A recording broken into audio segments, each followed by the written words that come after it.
Magandang araw kaibigan. Marahil ay dumarating sa ating buhay na tayo po ay nawawalan po ng pag-asa. Sa kadahilanan na ginawa na po natin ang lahat ng ating makakaya, pero wala pa rin pong nangyayari.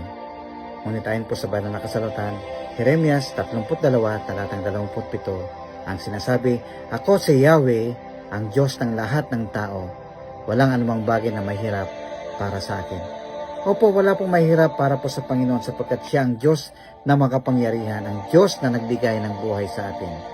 Lagi nating tandaan, una, God knows your need before you ask Him. Number 2, God controls events that you cannot control. Number 3, God's timing is always perfect. And number 4, God will supply all your needs when you obey Him. Opo, ang Diyos ay makakaya niya pong gawin ang lahat ng bagay. Kaya naman kung meron po tayong pinagdadaanan, mag-pray po tayo sa Panginoon. At siya ay gagamit ng mga taong tutuwang sa atin upang masolusyonan ang ating pong problema. Lumapit po tayo sa Kanya.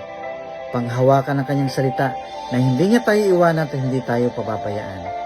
Lord God, I pray, dalangin ko po patnubayan po ang bawat isa nanonood ngayon, anuman po yung problema, anuman po yung kanilang hinihiling.